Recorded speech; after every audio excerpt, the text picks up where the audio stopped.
on different things. So I didn't realise I pressed the button on that one. So I think I pressed the button on all of them now, and I've got them all going. So it's got to that time of the week where there's some questions to be answered, and quite frankly, I'm the man for the job. So without further ado, I'm going to answer said questions. But if you are out there and you have a question that you would like to get an answer to, hit me up. You know what I'm saying? Just let me know and I will do my level best to furnish you with a response. So I'm going to kick off with this one. Do we offer a mole check if I am concerned about a mole? Yeah, I mean, what we do and the way I have set it up, the model that I have built at the clinic for moles and what have you, is that we offer a service where you can send us a photo. And so WhatsApp's proved very useful for that, but also email or whatever medium you prefer. But send us a photo and we can kind of give you an opinion on the photo and on the history. And so that will save you money because it's gratis. We will happily look at the photo and give you an opinion on whether it can be removed or whether it should be removed. If it looks suspicious, you're limited what you can do on a photo, but you can get an idea when they look. Sometimes you can be pretty certain they look, benign, and sometimes you can be pretty certain they look suspicious. There's always those ones in the middle which you really need to examine someone for, but a lot of the time we can give you a good idea on the photo. If you did want to come and have your mole checked, you'll be welcome to do so at the clinic, and we can do that if you just want to have your mole checked. And we can also do the see and treat thing that we've set up, I set up, which is you come for a consultation and we can remove it on the day if that's something that you think might be appealing. But if you just want to come and have a consultation, we have a look at it, then we can certainly do that. We do charge for that, but at the moment it's £35 for a consultation, I think. That's right, just for a mole, just have a look at a mole. But as I say, it's free to send us a photo. So we will definitely have a look at your moles and check them out, whether that be in real life or IRL or by photo, whatever suits. And I'm trying to promote this sort of see and treat service where you send us a photo, we give you an idea, and then you've got a better idea if you did come, then whether it would be, what would be involved in having it removed, and to try and streamline it so you only come for one appointment. You don't have to come for appointment to have a look at it and then you get booked in to have it removed, or worse still, when you go to see your GP and then they refer you to the specialist and the specialist then books you in for the procedure, so you have like 3 visits. So that's the thrust of what I'm trying to do with that service. Got a white shirt, white on white on white. I can't see nothing on nothing, mate. Is scarring noticeable after having a lipoma removed on the forehead? Well, scars on the face do tend to settle well, and scars on the forehead do tend to settle well. When we make a scar somewhere, we try and find a natural shadow, crease, wrinkle, line to hide it in. So if your lipoma is on your forehead, and if you have lines on your forehead, if you have kind of creases on your forehead, that makes our life a lot easier because we can try and run it in one of those creases to make it a lot less noticeable. That is the aim with the removing lesions on the face. You try and find the line to put it in. It's quite an important part of what we do. But if you're young or if you haven't got any lines on your forehead, then it makes it more difficult to hide the scar, especially if it's in a prominent place on your forehead, especially if it's large. I mean, the larger the lipoma, the larger the scar. So it's kind of relative. It depends on the size of the lipoma. It depends on your forehead skin, whether you've got lines that we can try and run the scar into. But in general terms, yes, it does often settle well. So forehead scars do often settle well, and got quite a few where it kind of doesn't look like they've had anything done once the scars are all faded, because the scar just looks like one of their laughter lines. But yeah, it relies on you having laughter lines in the first place.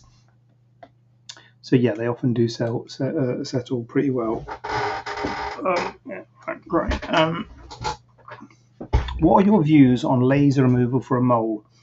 Pretty limited use for laser for moles, in my view. I don't do laser mole removal, so if you did want to consider having your moles removed by laser, you're probably better off seeing someone who does do it. So I don't do it. That's number one.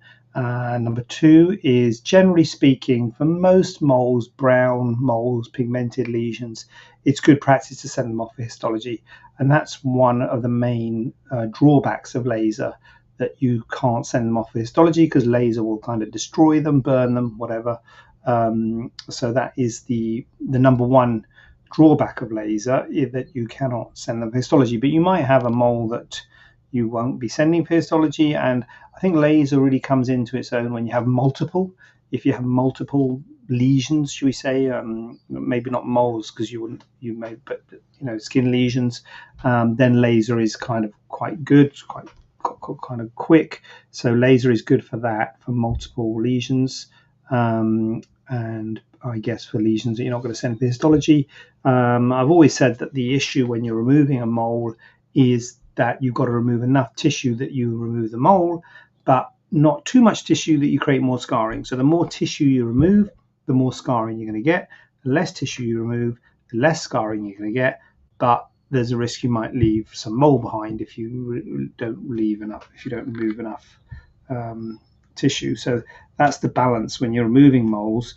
And I would say that by doing surgical excision, you got a better control over how much tissue you remove, and it's potentially a little bit more difficult to remove, to make sure you've removed enough. Destroyed enough with a laser, because, as I say, if you do too much, you're going to get more scarring. If you do too little, you might leave a bit of the mole behind. Just on an aside, I was listening to a thing. It popped up on my phone because I've got this app that monitors cryptocurrency prices, and it was like a podcast, or I guess a podcast. And I think they said at the beginning of it, they said we've got 4,000 people or something on this call, like live, listening to this podcast. And I'm thinking, 4,000 people listening. Where? I mean, how?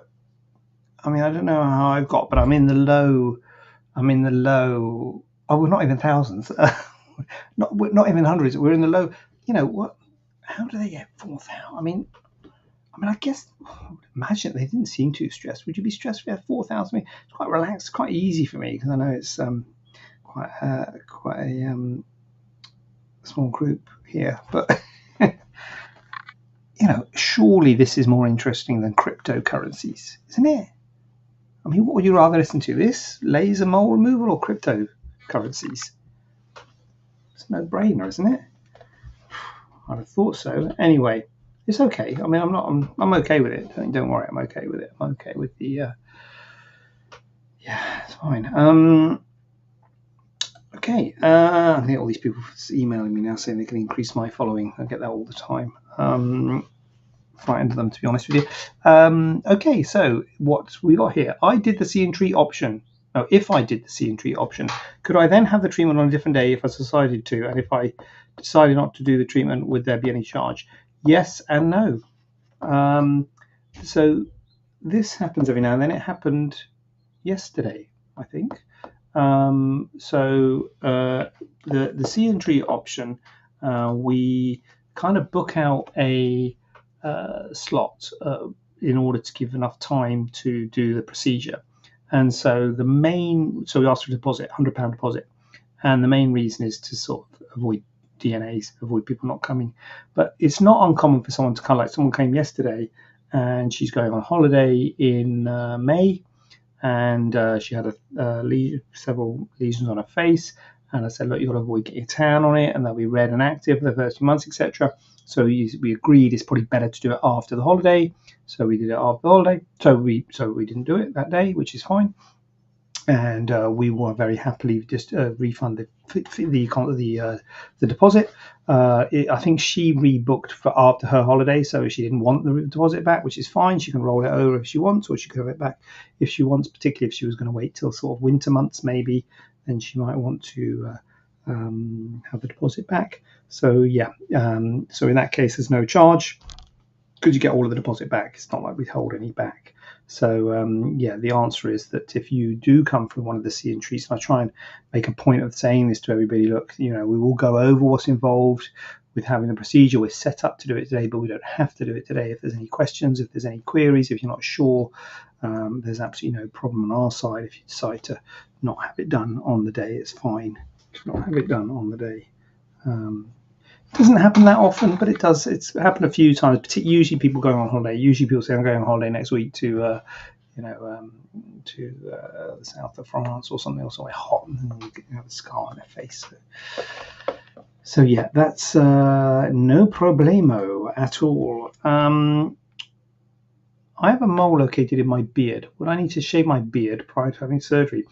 No, it's a bit like I saw a patient the other day actually who last week I think it was. She had multiple moles in her hair, and she'd had them done, not moles, cysts. She'd had it removed like years ago under general anaesthetic, and they made her shave all her hair.